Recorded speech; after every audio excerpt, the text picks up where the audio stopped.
College में गर्मियों की छुट्टियां होने पर राधिका और रोहन अपने दोस्त मनोज और शिल्पा के साथ परिवार के पुराने फार्म हाउस पर घूमने जाने का प्लान बनाते हैं। गाइस, तुम दोनों को वो फार्म हाउस बहुत पसंद आएगा।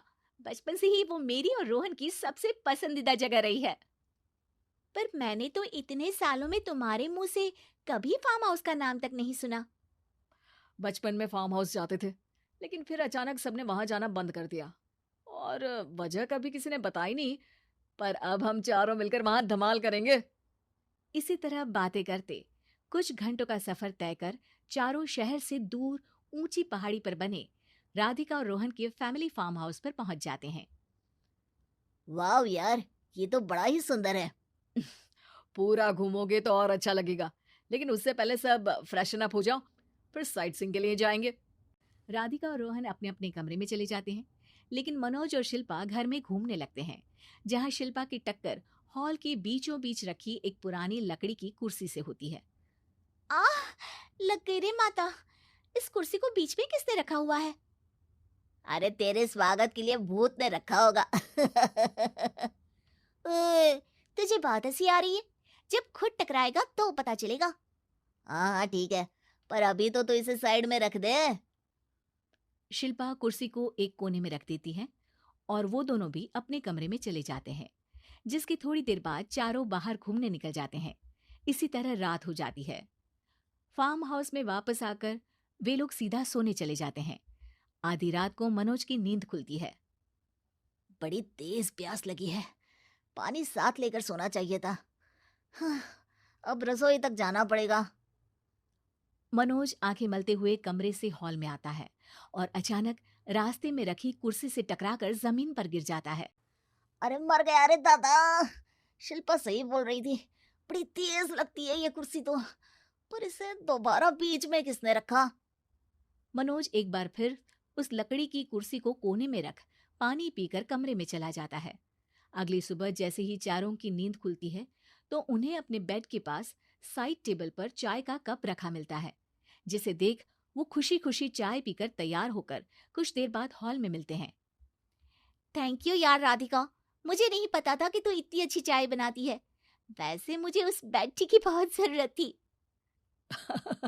ये और चाय, अरे इसे तो पानी तक उबालना नहीं आता। मतलब तूने हमारे लिए चाय बनाई क्या दोस्त? अरे चल पागल है क्या, इतना भी प्यार नहीं है मुझे कि तुम्हारे लिए बेड टी बनाऊं।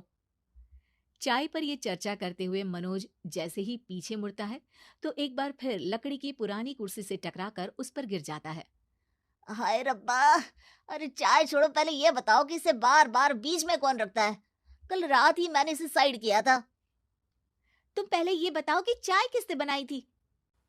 सबकी बातों को कुछ देर ध्यान से सुनने के बाद राधिका हैरानी से कुर्सी की तरफ देखने लगती है। भूत दीदी। राधिका की बात सुन आपस में झगड़ रहे सारे दोस्त शांत हो जाते हैं।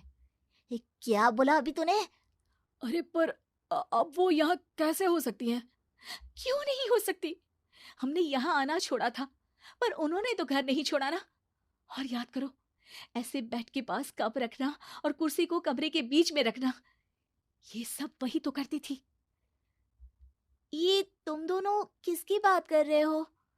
अरे जो भी हो, कुछ अच्छा तो बिल्कुल नहीं लगता। अब देखो, डरने की कोई जरूरत नहीं है। वो सालों से इस घर में रहने वाली भूत दीदी है। वो बचपन से ही हमारे यहाँ आने पर एक बड़ी बहन की तरह हम दोनों का ख्याल रखती हैं। ओए, पगला गया है क्या? शिल्पा, मुझे यहाँ नहीं रहना, तू भी मेरे साथ ही चल। ये दोनों तो पागल हो गए हैं। जहां मनोज डर से वापस जाने की बात कर रहा होता है, वहीं शिल्पा अपने फोन में बिजी होती है। क्या तुम्हें यहाँ की सिचुएशन समझ में नहीं आ रही जो फोन में लगी हो? जिसे जो करना है करो, मैं तो जा रहा हूँ। मनोज हड़बड़ाहट में अपने कमरे की तरफ जाता है, जिसके साथ राधिका और मोहन भी उसे रोकने के लिए पीछे पीछे जाते हैं। लेकिन शिल्पा, वो तो अभी भी फोन में लगी रहती है। कुछ देर बाद जब वो तीनों दोबारा हॉल में वापस आते हैं तो शिल्पा को सबके पैक्ड बैग्स के साथ देखकर हैरान रह जाते हैं। ये सब क्या है शिल्पा? यहाँ हम इसे समझा रहे हैं और तुम हमारे बैग्स भी पैक कर कर लेकर आई। अरे आखिर में फोन से बाहर निकलकर कुछ किया तो सही इसने। दोस्तों देखो, कल से हम यहाँ हैं। भूत दीदी ने कुछ किया नहीं ना? फिर डर क्यों रहे हो? 4 दिन और रुकोगे तो पता चलेगा कि क्या होगा। मतलब? इस पर शिल्पा उन तीनों को फार्म हाउस से बाहर लाकर फोन में पुरानी न्यूज का आर्टिकल दिखाती है। सालों पहले यहाँ रह रही औरत ने अपने दोनों बच्चों को सुबह सुबह दूध में जहर पिलाकर मार दिया और फिर हॉल में उस कुर्सी पर खड़े होकर खुद भी फांसी लगा ली थी। तुम्हारी बातों से मुझे इस केस की याद आ गई। गूगल किया तो पता चला कि ये वही फार्म हाउस है। अभी भी यहाँ रहना चाहते हो, जिससे कुछ दिनों में वो सबको थोड़ा थोड़ा जहर देकर मार दे? अरे पर ये दोनों तो बचपन से यहाँ आ रहे हैं, फिर इन्हें अभी तक कुछ क्यों नहीं हुआ? अब वो तो पापा बताते हैं कि हम आते थे। हाँ, और मुझे भी एक बार का ही याद है। वाह, और कहानियां तो ऐसे सुना रहे थे जैसे सदियों से यहीं रहते हो। तीनों ये बात कर ही रहे होते हैं कि अचानक फार्म हाउस में से एक आवाज सुनाई देती है। मैं यहाँ किसी को जिंदा नहीं रहने दूंगी, किसी को नहीं। बस ये सुनने की देर ही होती है कि चारों डर से कांपते हुए तुरंत कार में बैठकर वहां से भाग जाते हैं।